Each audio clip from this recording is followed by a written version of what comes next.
Chapter 3. Traditions. Because England is such an old country, it has many traditions. Some of these have come from important or interesting moments in history. Some have come from other parts of the world. Others have come from England's many kings or queens, or from its long religious history. There are special days and festivals throughout the year in England, but only a few are bank holidays, days when people do not have to work. Christmas is one of the most important religious festivals in England. Christmas Day, the 25th of December, and the next day, Boxing Day, are always bank holidays, and most people spend this time with family or friends. Traditionally, people eat turkey on Christmas Day, with Brussels sprouts and cranberry sauce, and for dessert there is usually Christmas pudding, a type of cake made with dried fruit. Not long before Christmas, people decorate their houses and send cards to people they know. On Christmas Day, there are presents from friends and family, and for the children, from Father Christmas, or Santa Claus. Children believe that Father Christmas brings the presents on the 24th of December, Christmas Eve, and leaves them to be opened on the morning of Christmas Day. New Year's Eve is also important in England. Many people go to the Houses of Parliament in London to hear Big Ben, the bell inside the big clock tower, strike midnight, and to see the wonderful fireworks near the River Thames. Other people meet up with friends and family and make New Year's resolutions. They decide what things they will do or not do in the next year. On Valentine's Day, the 14th of February, people give cards or presents to the people they love. But April Fool's Day, on the 1st of April, is a very different kind of celebration. On that day, people play jokes on their friends and family and call them an April Fool. People think April Fool's Day started because before 1562, the 1st of April was the first day of the year. In 1562, this was changed, so the 1st of January became the first day of the year.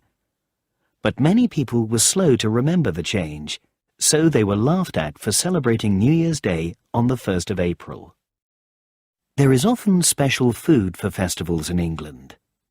Shrove Tuesday, in February, comes the day before the start of Lent, the 40 days before Easter. In the past, people stopped eating the most important foods, butter, eggs and flour, during Lent. So on Shrove Tuesday, they made pancakes with these foods and ate butter, eggs and flour for the last time. People continue to eat pancakes today, and there are many pancake races around the country. People have to run, throwing pancakes up and down in a frying pan. Today, many people try to give something up for Lent too, often sweets, cakes or chocolate. After Lent comes Easter, another religious festival, and for people who go to church, a very important time of year.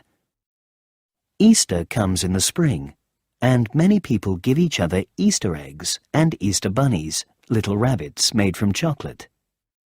For children, there are often Easter egg hunts, when little eggs are hidden in the house or garden. People also eat hot cross buns at Easter, warm, sweet bread with dried fruit inside and a cross on top. May Day in England is on the first day of May, and there is a bank holiday on or very near that day. This is usually the start of warmer weather in England, and sometimes people celebrate with maypole dancing, dancing around a big pole with ribbons. Halloween, on the 31st of October, has become a popular festival in modern times. On this night, children dress up as witches, ghosts and other frightening things, and go from house to house calling trick or treat. The neighbours give them sweets and other nice things, but if they have nothing to give, the children play a trick or joke on them. A strange festival is held on the 5th of November. On that day in 1605, a man called Guy Fawkes and a group of friends tried to blow up the Houses of Parliament.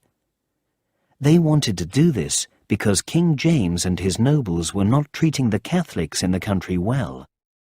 But the king's soldiers found Guy Fawkes in the Houses of Parliament and stopped him and his friends. Now, on the 5th of November every year, there are bonfires and fireworks all over England on Guy Fawkes Night. Another day that is important because of something in history is Remembrance Day on the 11th of November. At 11 o'clock in the morning on that day, at exactly the time when the First World War ended in 1918, many people are silent for 2 minutes. They remember the many men and women who have lost their lives in wars. Many people wear paper poppies, red flowers on their coats at this time too.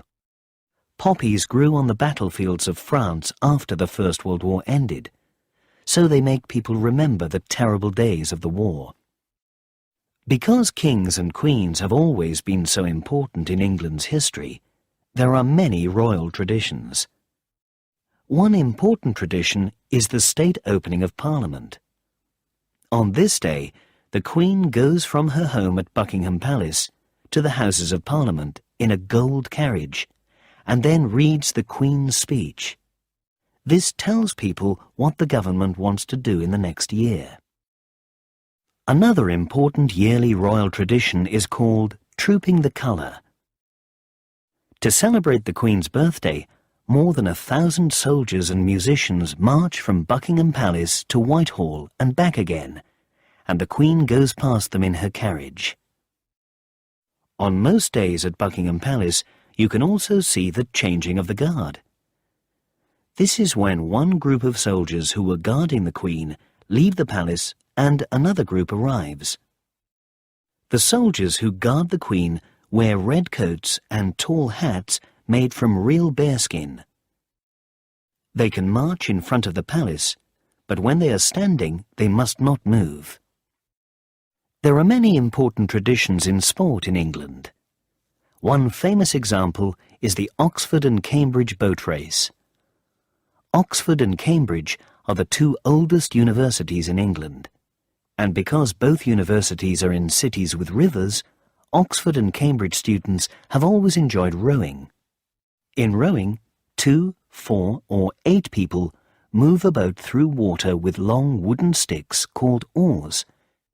They sit with their backs towards the front of the boat, so there is often a person called a cox at the back, telling them where to go. In 1829, students from Oxford and Cambridge decided to have a rowing race, and since then there has been a race on the Thames every year in spring. What is traditional English food and drink? Fish and chips are probably England's most famous dish. Fish and chips first became popular in the 1860s, when the railways opened and trains began to bring fish from the east coast of England to the cities. Fish and chips are usually eaten as takeaway food, food that is not eaten in a cafe or restaurant, with the fish wrapped in paper and the chips covered in salt and vinegar. Today, Indian and Chinese takeaways are just as popular as fish and chips. England is also famous for its breakfasts. Very few people eat a full English breakfast every day, but you can usually get one in hotels or cafes. The English breakfast is toast, eggs and sausages, often with tomatoes, beans, hash browns, potato cakes, and mushrooms too. Bangers, sausages and mash, a mixture of potatoes with butter and milk, is another traditional dish in England. The sausages are often called bangers because in times of war, when food was rationed, there was usually a lot of water in the sausages. When they were fried, they often blew up. The traditional Sunday lunch is a roast dinner with roast beef, roast potatoes and Yorkshire pudding, a cooked mixture of eggs, flour and milk. However, many English people now eat fewer traditional dishes, and English people now eat lots of different kinds of food from all around the world. But some traditional English food continues to be very popular. English farmers make wonderful cheeses like Red Leicester, Cheddar and Stilton. And at farmers' markets all around the country, people can buy fantastic meat, fish, fruit, vegetables and bread. Tea, of course, is one of the most important drinks in England. And in cafes and at home, many people like to have afternoon tea, which is tea with cakes and sandwiches. English people also like to go to the pub to have a drink and perhaps to eat. These are places where people come together to talk, play games, or watch football or rugby matches. In different areas of England, there are some very strange traditions. At many fairs, you can see Morris dancing, people in costumes dancing to music with sticks, swords and handkerchiefs. In the Lake District, people have a gurning competition every year. Gurning is trying to make a very strange face. For example, by lifting the bottom of your mouth up above the top of it. And in a village near Gloucester, there is a cheese rolling competition, in which people run after a cheese which is moving like a wheel down a very big hill.